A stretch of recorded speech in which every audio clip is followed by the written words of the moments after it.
بسم الله الرحمن الرحيم. الحمد لله والصلاة والسلام على رسول الله وعلى آله وصحبه ومن والاه، أما بعد. رب اشرح لي صدري ويسر لي أمري واحلل عقدة من لساني يفقه قولي. رب زدني علما. الحمد لله، ہم کتاب الفوائد پڑھ رہے تھے ابن قیم رحمہ اللہ کے فوائد میں سے بہت ہی عظیم نصیحتیں اور بہت ہی پر اثر باتیں اور اصلاحی حوالے سے بہت اہم پیغام ابن قیم رحمہ اللہ نے دیا تھا. پچھلی کلاس میں ہم پڑھ چکے ہیں، جس میں تھا کہ انسان عظیم چیز کو حقیر چیز کے بدلے میں نہ بیچے. اس میں آخری بات جو ہم نے پڑھی تھی، جس میں ابن قیم نے فرمایا تھا کہ جب آدم علیہ السلام کی بندگی کی جو اصل ہے، بنیاد ہے توحید، وہ درست تھا تو پھر گناہ نے اسے نقصان نہیں پہنچایا. پھر انہوں نے دلیل یہ اس حدیث سے دی تھی کہ ابن آدم تو زمین بھر کے بھی گناہ لیا، لیکن تیرا بیس مضبوط ہو، تیرے اندر شرک نہ ہو، تو میں زمین بھر کے مغفرت کو لے آؤں گا. آگے ابن قیم رحمہ اللہ نے اگلے جو آج ہم فقرہ پڑھیں گے، اس میں گناہ میں اللہ تعالیٰ کی کیا حکمت ہے. یعنی آدم علیہ السلام سے غلطی ہو گئی نا، یقیناً اس میں اللہ کی مرضی کی بنا تو کچھ بھی نہیں ہو سکتا نا. تو اس لیے اللہ نے پہلے ہی کہا تھا کہ میں نے آدم کو دنیا کے لیے پیدا کرنا ہے. پھر جنت میں ڈال دیا، حالانکہ اللہ تعالیٰ جانتے تھے کہ دنیا میں جانا ہے، اور اللہ نے ایک شرط بھی اس طرح کا رکھا کہ اللہ کو معلوم تھا کہ اس شرط پہ آدم علیہ السلام پورا نہیں اتریں گے، اور پھر اس شرط پہ نافرمانی کی وجہ سے آدم علیہ السلام کو دنیا میں لے آئے. مطلب اللہ تعالیٰ کی مرضی ہے کہ انسان سے گناہ ہو، یہ حقیقت ہے. اور اس کے دلیل اللہ کے رسول کی وہ حدیث ہے جس میں اللہ کے رسول فرماتے ہیں، لو انکم، اگر تم گناہ نہیں کرو گے، اگر تم گناہ کرنا چھوڑ دو تو اللہ تمہیں اٹھائے اور ایسی قومیں لے آئیں جو گناہ کریں اور پھر توبہ کریں، استغفار کریں. تو یعنی اللہ نے انسان کو گویا بنایا ہی اسی لیے کیونکہ اللہ کو پتہ ہے کہ انسان سے گناہ ہونے ہیں. دیکھیں، ایک ہوتا ہے گناہ کرنا. یہاں پہ ابن قیم رحمہ اللہ گناہ کرنے کے لیے نہیں کہہ رہے، اور نہ ہی کتاب و سنت میں جہاں جہاں اس طرح کی آیتیں ہیں ان سے یہ سبق مل رہا کہ گناہ کرو. نہیں، گناہ سے بچو. گناہ ہو جانے ہیں تم سے، کیونکہ تم انسان ہو. انسان ہونے کی وجہ سے تم لاکھ کوشش کرو گے پھر بھی گناہ ہو جانے ہیں. ٹھیک ہے، اب وہ جو گناہ ہو جانے ہیں اس سے تم خود کو روک تو نہیں سکتے ہو. تب کیا کرنا ہے، یہ اصل بات ہے. اس کے بعد جو چیز ہے وہ اللہ کو اتنا پسند ہے، اتنا پسند ہے، اتنا پسند ہے. تو یہ ابن قیم رحمہ اللہ نے آج کے سبق میں ہمیں پڑھانا ہے. فرماتے ہیں لما علم السید ان ذنب عبده لم يكن قصدا لمخالفتی. جب سید یعنی سردار کو، اللہ تعالیٰ کو یہ علم ہوا، اللہ تعالیٰ نے جب دیکھا کہ بندے کا گناہ، ان ذنب عبده، اس کے بندے کا جو گناہ ہے، لم يكن قصدا لمخالفتی، کہ اس گناہ میں اس کا مقصد یہ نہیں تھا بندے کا کہ وہ اللہ کے حکم کے خلاف چلے. یعنی آدم علیہ السلام سے غلطی تو ہوئی، لیکن اب اس غلطی کو یہاں ڈسکس کر رہے ہیں کہ وہاں پہ اللہ نے دیکھا کہ میرے بندے کا، اللہ تو جانتے تھے لیکن اللہ نے جو ہے نا، وہ ایک تو دو قسم کے علم ہوتے ہیں نا، ایک تو اللہ کے علم میں موجود ہے اور ایک علم میں مشاہدہ ہے کہ اس وقت اللہ تعالیٰ دیکھ رہا ہوتا ہے جب وہ معاملہ ہو رہا ہوتا ہے. جب اللہ نے دیکھا کہ میرا بندہ نیت، اس نے جب گناہ کیا ہے تو اس کا مقصد میری مخالفت نہیں تھا، یعنی وہ اس لیے نہیں گناہ کر رہا تھا کہ اللہ کے خلاف چلے، اللہ کے حکم کے خلاف چلے. قرآن میں اللہ فرماتے ہیں فَنَسِيَ وَلَمْ نَجِدْ لَهُ عَزْمًا. آدم علیہ السلام بھول چکے تھے، ہم نے اس کے اندر وہ پختگی نہیں دیکھی گناہ کے حوالے سے، تو لیکن گناہ کر بیٹھے. فرماتے ہیں جب دیکھا اللہ نے اپنے بندے کو کہ اس کا مقصد مخالفت نہیں تھا، یعنی اس کا مقصد یہ نہیں تھا کہ اللہ نے کہا تو میں نے اللہ کے حکم کے خلاف چلنا، جس طرح ابلیس کے مقصد تھا. ابلیس نے کیوں سجدہ نہیں کیا؟ اللہ کے حکم کی مخالفت. آدم کے سجدہ کے نافرمانی میں مخالفت نہیں تھا. ولا قدحا فی حکمتہ، نہ ہی آدم علیہ السلام نے اللہ کی حکمت پہ اعتراض کرتے ہوئے گناہ کیا کہ نہیں اللہ، یہ آپ کا فیصلہ غلط ہے، یہ جو ہے نا، یہ حکمت کے جو ہے نا، حکمت درست نہیں ہے آپ کی، یہ کیسی بات ہے، میں کیوں.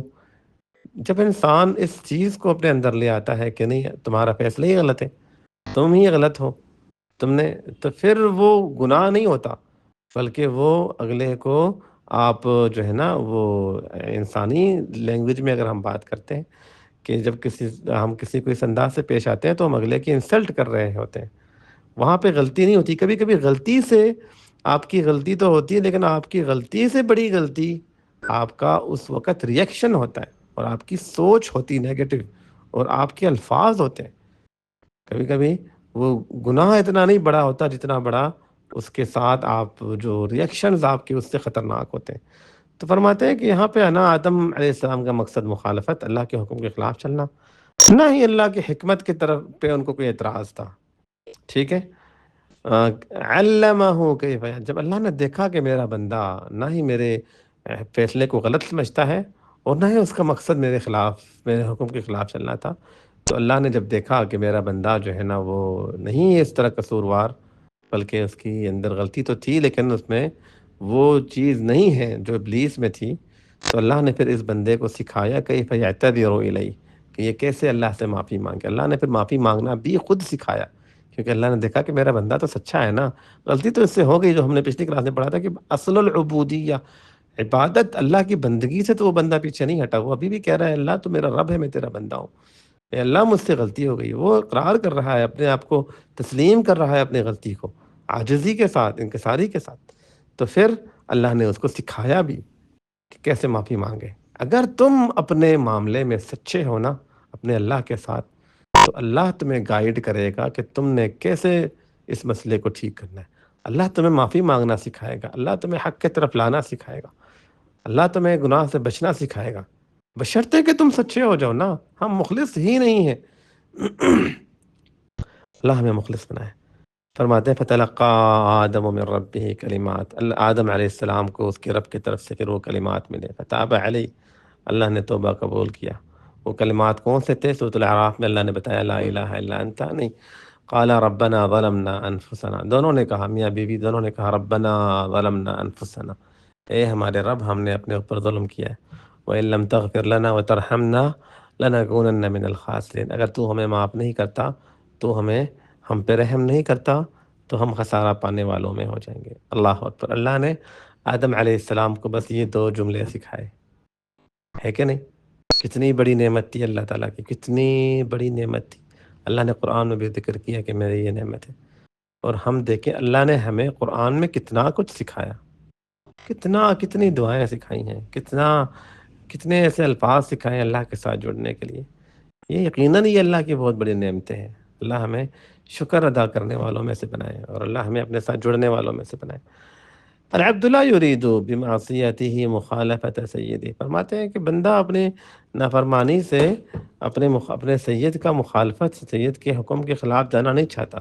ولا الجرأۃ علی محارمہ، نہ اس کے حرام کردہ چیزوں پہ جرت کا اظہار کر رہا ہے کہ تم نے منع کیا تو میں کر کے دکھاتا ہوں جی.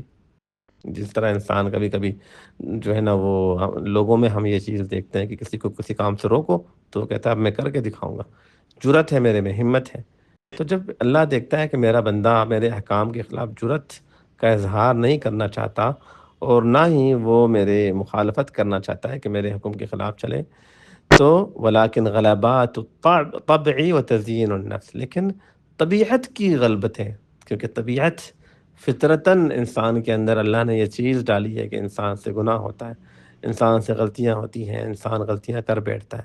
انسان جو ہے نا وہ شہوت انسان کے اندر ہے، برائی کی طرف انسان کو مائل کرتا ہے، خود پسندی انسان کے اندر ہے، اور جلد بازی انسان کے اندر ہے کہ جلدی مجھے مال مل جائے، جلدی مجھے شہرت مل جائے، جلدی مجھے خوبصورتی مل جائے، جلدی مجھے نعمتیں مل جائیں. اس چکر میں پھر یہ غلط قدم اٹھاتا ہے، غلط رستے اپنا لیتا ہے. یہ طبیعت ہے انسان کی، فطرت میں یہ چیزیں ہیں. اسی سے تو لڑنا جہاد ہے نا، اپنے نفس سے لڑنا، اپنے خواہش سے لڑنا. تو ولیکن غلبات الطبع، طبیعت غالب آ جاتی ہے. وتزیین النفس، اور نفس انسان کا جو نفس امارہ ہے، برائی کی طرف مائل کرنے والا جو نفس ہے، وہ چیزوں کو مزین، برائی کو اتنا خوبصورت بنا کے لے آتا ہے کہ انسان وہاں پہ پگھل جاتا ہے. اللہ اکبر. برائی کو اتنا آسان کر کے، اتنا خوبصورت اور مزین کر کے کہ انسان وہاں بہک جاتا ہے. تو یہ نفس کی تزیین، والشیطان، اور شیطان کا ظاہری بات ہے نفس امارہ کے ساتھ شیطان کا کردار ہوتا ہے. وقہر الہویٰ، اور خواہش کی قہر، پریشر، خواہشات کے پریشر میں، یہ ہمارے خواہشات ہیں کہ یہ، ورنہ زندگی میں انسان کو کیا چاہیے زندگی گزارنے کے لیے؟ کچھ بھی نہیں، سب کچھ تو اللہ نے دیا ہے، لیکن یہ ہماری خواہشات ہیں۔ آپ کو ہوا آکسیجن چاہیے، اللہ نے آکسیجن وافر دیا ہوا ہے، آپ کو خریدنا نہیں پڑنا۔ پانی اللہ نے وافر دیا ہے، آپ کو خریدنا نہیں پڑنا۔ کھانے کے لیے اللہ نے کہا تو ہر چیز کھا سکتا ہے، تجھے ٹینشن لینے کی ضرورت نہ پڑے۔ تجھے رہنے کے لیے پوری زمین دے دی ہے، تجھے چار دیوار کہیں پہ بھی جا کے بنا کے رہ لو۔ لیکن ہماری خواہشات بھی تو ہے نا، ہم کیوں کہیں پہ بھی رہیں، کیوں کچھ بھی کھائیں، کیوں ہم نے بہتر، یہ خواہشات ہیں۔ خواہشات کے قہر میں، یعنی اس کے پریشر میں، اس کے دباؤ میں آ جاتا ہے انسان، اور یہ اللہ کے نافرمانی کر بیٹھتا ہے۔ والثقہ بالعفو، اور گناہ کے اسباب میں سے ایک سبب یہاں گویا ابن قیم رحمہ اللہ گناہ کے اسباب ذکر کر رہے ہیں۔ الثقة بالعفو ورجاء المغفرة، ورجاء المغفرة، والثقة بالعفو، اور اللہ کے معافی پہ بھروسہ کہ وہ تو رحمان و رحیم ہے، معاف کرنے والا ہے، اس لیے معاف کر دے گا۔ اللہ اکبر، اللہ تعالیٰ کے رحم، اللہ کے مغفرت پہ زیادہ ہی امید کر بیٹھ جانا۔ بے شک وہ اللہ رحمان و رحیم ہے، لیکن وہ شدید العقاب بھی تو ہے نا، وہ سزا بھی تو دینے والا ہے۔ لیکن انسان کبھی کبھی بس معافی کے معاملے کو مد نظر رکھتا ہے۔ اور رجاء المغفرہ، اور مغفرت کی امید، یہ امید حد سے زیادہ اچھی نہیں ہوتی ہے، نہ ہی خوف حد سے زیادہ اچھی ہوتی ہے، ورنہ مومن جو ہے نا وہ بیلنس رکھتا ہے، امید اور خوف اس کے پاس برابر بیلنس میں رہتے ہیں، نہ وہ زیادتی کا شکار ہوتا ہے، نہ اس میں وہ لاپرواہی کرتا ہے۔ وَهَذَا مِن جانب، یہ سب کچھ بندے کی طرف سے، یعنی بندہ جو گناہ کرتا ہے اس میں یہ اسباب ہوتے ہیں۔ کون کون سے اسباب؟ ایک تو انہوں نے کہا کہ نہ وہ اللہ کی نافرمانی میں جو ہے نا وہ جرت ہے، نہ وہ نافرمانی کہا جاتا ہے، بلکہ طبیعت غالب آ جانا، اور نفس اور شیطان کا اس پر جو ہے نا مزین کرنا، اور ہوا خواہش اس پر غالب آ جاتا ہے، اور اللہ کی عفو، اللہ کے درگزر کرنے کی صفت پہ بھروسہ کر لینا، اور مغفرت کی امید کہ معاف کر دے گا وہ اللہ، چلو گناہ کر لو، کل معافی مانگ لیں گے، اللہ سے معافی مانگ لیں گے، اللہ معاف کر دے گا۔ یہ چیزیں انسان کو گناہ کی طرف لے کے آتے ہیں، بندے کی طرف سے۔ وَأَمَّا مِن جَانِبِ الرُّبُوبِيَّةِ، اور جہاں تک اللہ تعالیٰ کی طرف سے ہے کہ اللہ نے کیوں انسان میں یہ چیز رکھی ہے کہ انسان کو سے گناہ ہو اور انسان معافی مانگے، اور ربوبیت کے جانب سے اللہ کی طرف سے جو اس میں حکمتیں ہیں، فجریان الحکم، فجریان الحکم، اللہ کے نہیں، جریان الحکم ہوگا یہ، اللہ کا فیصلہ ظاہر ہونا، کہ اللہ کا فیصلہ تھا تو ہو گیا۔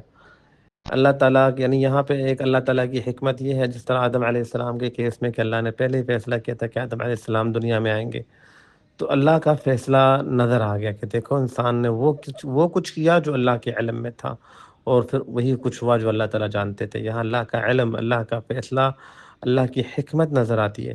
انسان گناہ اپنے مرضی سے کرتا ہے، اور اپنے مرضی سے جو کرتا ہے اس پہ اسے یا اجر یا گناہ مل رہا ہوتا ہے، لیکن اللہ کو تو پہلے ہی پتہ ہوتا ہے، اور اللہ نے اس کے مطابق پہلے ہی تقدیر لکھی ہوتی ہے، تو اللہ کا حکم ظاہر ہوتا ہے۔ وَإِظْهَارُ عِزِّ الرُّبُوبِيَّةِ، اور جب انسان گناہ کرتا ہے اس میں ربوبیت کی عزت نظر آتا ہے، وَذِلُّ الْعُبُودِيَّةِ، اور عبودیت کی ذلت نظر آتی ہے۔ مطلب ایک انسان جب گناہ کر بیٹھتا ہے تو گناہ کرنے کے بعد جب وہ معافی مانگتا ہے تو یہاں اب نظر آ رہا ہوتا ہے کہ وہ اللہ کے سامنے گڑ گڑا رہا ہے، اللہ کے سامنے منتیں کر رہا ہے، اللہ کے سامنے التجائیں کر رہا ہے، اللہ جی معاف فرماتے، اللہ جی معاف کرتے۔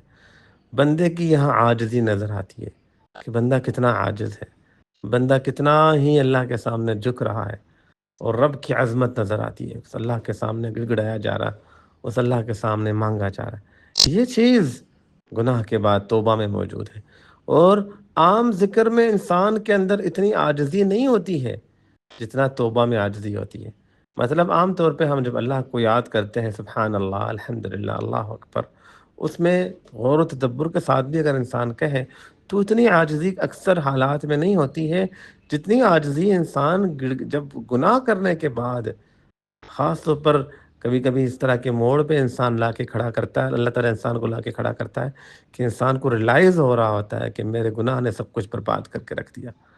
کبھی کبھی اس گناہ کے اثرات دنیا میں ہمیں نظر آتے ہیں، انسان کے گناہوں کی وجہ سے انسان کی عزت مٹی میں مل جاتی ہے، انسان بدنام ہو جاتا ہے، انسان کے رزق سے برکت ختم ہو جاتی ہے، انسان ناکام ہوتا نظر آتا ہے، اور انسان کو سمجھ میں آتا ہے کہ اب میرے مسئلے کا حل کوئی نہیں کر سکتا سوائے اللہ تعالیٰ کے۔ پھر وہ اللہ کے سامنے گڑگڑانا شروع کرتا ہے، اللہ اللہ جی مجھے معاف کر دو۔ جس طرح ابن قیم نے پچھلی دفعہ جب ہم نے پڑھا تھا نہیں بلکہ اسی دفعہ ہم نے پڑھا ہے، بالکل آدم علیہ السلام کے بارے میں کہ 40 سال تک ان کو اس پہ رکھا، اور پچھلی دفعہ ہم نے پڑھا تھا کہ انہوں نے جو ہے نا، شاید ہم آگے پڑھیں گے، مجھے نہیں یاد آ رہا، آگے پڑھیں گے، یہاں پیچھے پڑھ چکے ہیں، کہ انہوں نے کہا کہ ایک عرصے تک آدم علیہ السلام سالوں تک جو ہے نا وہ گڑگڑاتے رہے ہیں، جو میں نے کہا تھا کہ اسرائیلی روایات میں اس کا ذکر ہے۔ تو وہ یہ جو گڑگڑانا ہے اللہ کے سامنے عاجز ہونا، اس سے معافیاں مانگنا، یہ جو عبادت ہے نا، یہ اللہ کو بہت ہی پسند ہے، بہت ہی اللہ کو پسند ہے کہ انسان اپنے اللہ تعالیٰ کے سامنے اللہ کی ربوبیت کی اظہار کرے اور اپنی بندگی کا اظہار کرے۔ تو آگے فرماتے ہیں وہ کمال الاحتیاج، اور مکمل اس چیز کو یہ چیز بھی ظاہر ہوتی ہے کہ انسان مکمل اللہ تعالیٰ کا محتاج ہے، یعنی اے اللہ میں تیرا محتاج ہوں، نافرمانی کر لی ہے میں نے، اب توفیق گناہ سے بچنے کا بھی تو توفیق دے گا، پھر گناہ سے معافی بھی تو ہی دے گا، پھر نیکی کے راستے پہ چلنے کی توفیق بھی تو ہی دے گا، نیکی کروں گا تو تیری مرضی سے، نیکی سے پہلے بھی تیرا محتاج ہوں، نیکی کرتے ہوئے بھی تیرا محتاج ہوں، نیکی کے بعد بھی تیرا محتاج ہوں، قبولیت کے لیے بھی تیرا محتاج ہوں، گناہ سے پہلے گناہ کے بعد میں ہر وقت تیرا محتاج ہوں۔ گناہ کے بعد توبہ کے وقت انسان کو یہ اندازہ ہو رہا ہوتا ہے کہ اس گناہ کو میرے اللہ کے سوا کوئی اور معاف نہیں کر سکتا، اللہ نے ہی ٹھیک کرنا ہے اس معاملے کو، اسے احساس ہوتا ہے کہ میں اس کا محتاج ہوں، میں مکمل اس کے سامنے بے بس ہوں۔ وظہور آثار الاسماء الحسنى، اور اسماء الحسنہ کے آثار بھی اللہ نے دکھانے ہوتے ہیں نا۔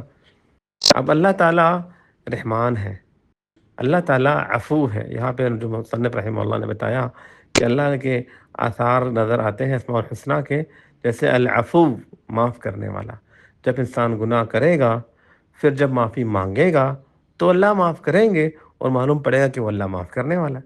اگر انسان سے گناہ ہی نہ ہوتا تو پھر کیسے معلوم پڑتا ہے کہ وہ اللہ معاف کرنے والا ہے؟ اللہ کے اسماء و صفات کا اظہار تبھی ہونا ہے جب اس سے گناہ ہوگا اور یہ معافی مانگے گا۔ الغفور، التواب، توبہ قبول کرنے والا، الحلیم، بردبار، حلیم ہے، گناہ کرتے جا رہے لوگ وہ کچھ بھی نہیں کہتا، نافرمانیاں کر رہے ہیں وہ کچھ بھی نہیں کہتا، اللہ کے نظروں کے سامنے بدکاریاں کر رہے ہیں، اللہ تعالیٰ کے بارے میں جو ہے نا وہ نازیبہ الفاظ استعمال کر رہے ہیں، اللہ کے بارے میں کہہ رہے ہیں کہ اللہ کا بیٹا ہے، اللہ کے ساتھ شرک کر رہے ہیں، کفر کر رہے ہیں لوگ، انسانی حقوق میں کس حد تک پہنچ جاتے ہیں، اللہ تعالیٰ عذاب نہیں دے رہا، حلیم ہے، بردبار ہے۔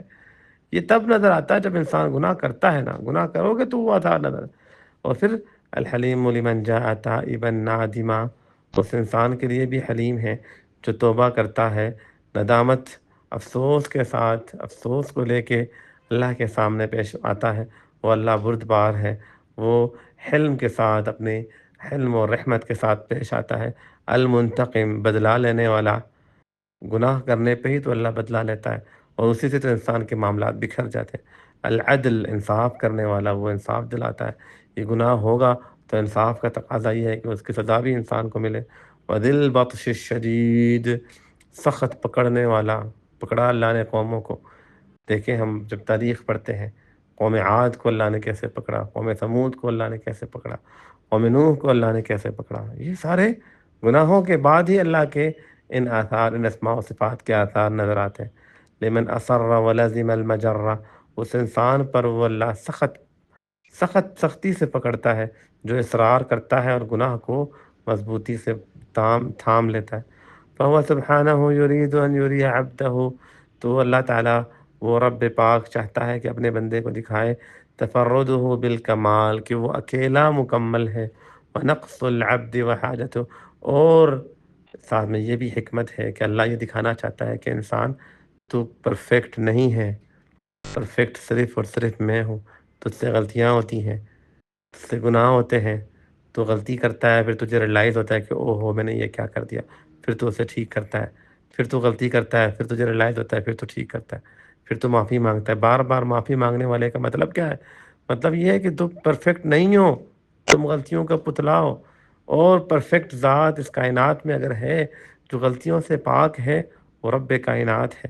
تو یہاں پہ ہمارے لیے یہ بھی سبق ہے کہ کمال اللہ کے لیے ہے اور نقص بندے میں ہے، وحاجتہ الیہ، اور بندے کا رب کے ہاں محتاج ہونا، ویشہدہ کمال قدرتہ وعزتہ، اور اس میں اللہ کی کمال قدرت اور اللہ کی عزت، وکمال مغفرتہ وعفوہ، اور وہ مغفرت اور عفو میں اور رحمت میں بھی کمال کی صفت کا مالک ہے، وکمال برہ وسترہ، اور وہ اللہ کمال کے نیکی کے بدلے میں نیکی دیتا ہے، کمال کا پردہ رکھتا ہے۔ اللہ اکبر! پردہ کیسا رکھتا ہے؟ اللہ اکبر! اللہ اکبر! انسان کو چاہیے کہ اللہ کے پردے کا شرم اور حیا کر لیا کرے۔ گناہ کیا، اللہ نے چھپا لیا، کسی کو نظر نہیں آیا۔ اللہ کی رحمت ہوتی ہے، وہ قادر ہے کہ تم گناہ کر کے سو، صبح اٹھو تو پورے دنیا کو پتا ہو کہ تم نے گناہ کیا ہے، لیکن وہ پردہ رکھتا ہے، وہ حلم ہی، اور وہ بردباری کرتا ہے، فوراً سزا نہیں دیتا، حلیم ہے، وہ تجاوز ہی، درگزر کر دیتا ہے، وہ صفح ہی، معاف کر دیتا ہے۔ یہ ساری چیزیں گناہ کے ساتھ جڑی ہوئی ہیں۔ وَإِنَّ رَحْمَتَهُ بِهِ وَإِنَّ رَحْمَتَهُ بِهِ إِحْسَانٌ إِلَيْهِ لا معاوضہ، اور اللہ کی جو رحمت ہے انسان کے ساتھ، یہ اللہ کا اس پر احسان ہے، یہ معاوضہ نہیں ہے۔ مطلب یہ نہیں ہے کہ انسان تو نے اچھائی کیا تو بدلے میں اللہ نے رحمت کی، نہیں نہیں، تیرے اچھائیاں اتنی ہے ہی نہیں کہ تم کہو کہ اللہ تم پہ احسان کرے۔ تمہاری اچھائیاں ہیں کیا؟ تم تو جو کرتے ہو اپنے لیے کرتے ہو، جو بھی اللہ کی رحمت ہے اس کی احسان ہے۔ وَإِنَّهُ إِن لَّمْ يَتَغَمَّدْهُ بِرَحْمَتِهِ، اگر وہ اللہ اس انسان کو اپنے رحمت سے سمیٹ نہ لے، تغمد مطلب ہوتا ہے گھیر لینا انسان کو اپنی رحمت سے، وَفَضْلِهِ، اور اپنے فضل سے، فَهُوَ هَالِكٌ لَا مَحَالَةَ، تو اس میں کوئی دو رائے والی بات نہیں ہے کہ انسان نے ہلاک اور برباد ہو جانا ہے۔ یعنی گناہ سے انسان میں یہ احساس آ جاتا ہے کہ اگر اللہ کی رحمت تھوڑی دیر کے لیے بھی ہٹ جائے تو انسان تو گناہوں کے دلدل میں ایسے پھنس جاؤ کہ تم اس سے نکل نہ سکو، اور تو یقیناً ہلاک اور برباد ہو جائے۔ اس لیے تجھے اللہ کی طرف لوٹنا ہوگا، اللہ سے معافیاں مانگنی ہوگی، اپنے گناہوں سے توبہ کرنا ہوگا۔ اس گناہ کے بعد یہ جو عاجزی، یہ جو انکساری، یہ جو اللہ کے اسماء اور صفات کا اظہار ہے، یہ جو عبودیت کی اور ربوبیت کے حوالے سے جو ابن قیم رحمہ اللہ نے بتایا، اور اللہ کے الگ الگ صفات یہاں نظر آتے ہیں، جو عفو ہے، غفور ہے، تواب ہے، حلیم ہے، یہ ساری، اور اللہ کے پکڑ کی مثالیں نظر آتی ہیں کہ اللہ نے فلانے کو تباہ کر دیا، فلانے کے ساتھ کو انصاف دلوا دیا، فلانے کا انتقام لے لیا۔ تو یہ چیزیں گناہ کے بعد ہی نظر آتی ہیں۔ اللہ کا عظمت نظر آتا ہے، اللہ کی ہیبت، اللہ کی طاقت، اللہ کی پکڑ، ان بطش ربک لشدید، رب کی پکڑ بہت سخت ہے، اللہ کی رحمت، اللہ کی، یہ سب کچھ جب انسان گناہ کرتا ہے تو بے شک میرے اللہ کے ہر فیصلے میں بہتری ہے۔ اللہ کا کوئی بھی معاملہ حکمت سے خالی نہیں ہوتا، اس کا کوئی بھی فیصلہ حکمت سے خالی نہیں ہوتا۔ اللہ ہمیں شکر گزار بندوں میں سے بنائے، اللہ ہمیں گناہوں سے محفوظ رکھے، گناہوں کی نحوست کو اللہ ہم سے دور کرے، اور اللہ ہمیں اپنے نیک صالح بندوں میں شامل فرمائے۔ باقی انشاءاللہ اگلی کلاس میں پڑھیں گے۔ السلام علیکم ورحمۃ اللہ وبرکاتہ۔